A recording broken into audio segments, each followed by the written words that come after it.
seeing accounts with 10 million monthly views, I had to wonder how they got to that point.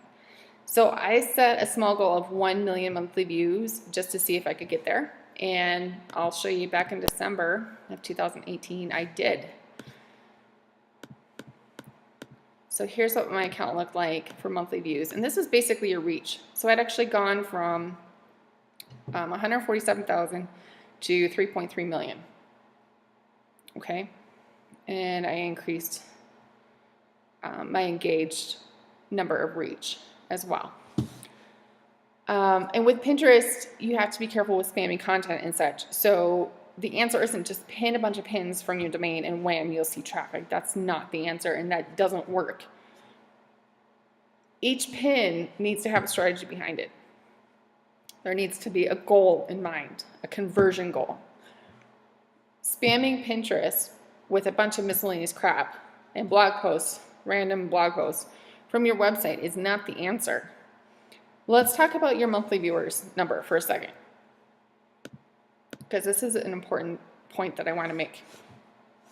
Some people will call this number right here a vanity number, a vanity metric. That is not the case. I want to make sure that everyone is aware of that. This is your reach. This is your ability to reach people. If you have a high number here, you will have higher numbers over here if you are using the 80-20 method, meaning 80% of other people's content and 20% of your own. Now, is it possible to have a high number here and 0 here? Yes.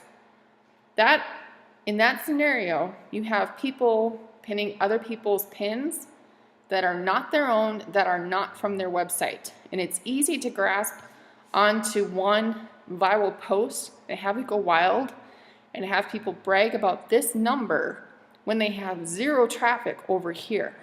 They might not even be a blogger. So don't rely on this number engaging whether or not that person is a successful blogger.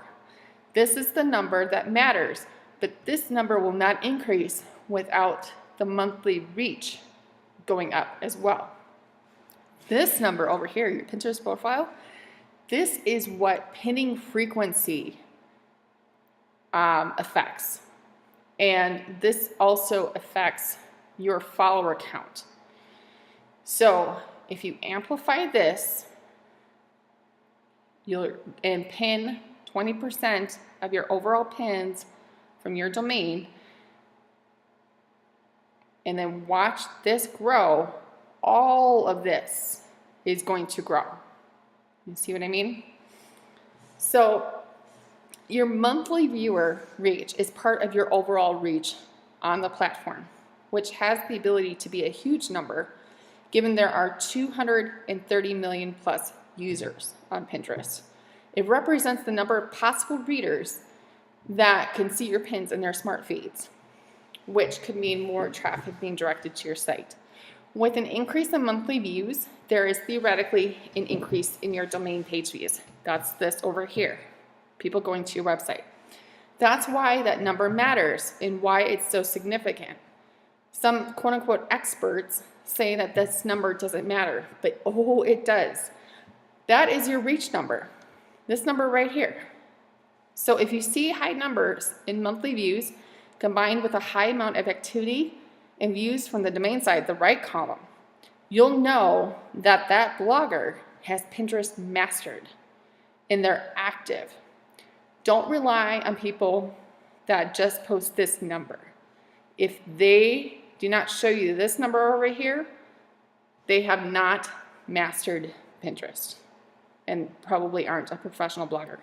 You want to see transparency with bloggers that you work with.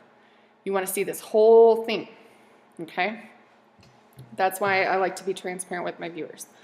So I did what most people did, back in December when I was grasping at straws. I started reading in the first days of December a ton of different blog posts. It was all the same lame, vague advice. I fell down the rabbit hole of vague ambiguity, the cesspool of the blogging world. Pin good images, use good keywords. Yeah, I had already done all that. I had the sales already, but they could always improve. I had the email list already. I wanted to amplify.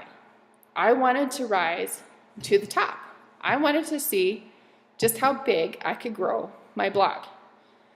So let me ask you a question. How many times have you sat there reading like 425,000 blog posts, trying to figure out something out and applying all the advice that you read, and you still don't get results?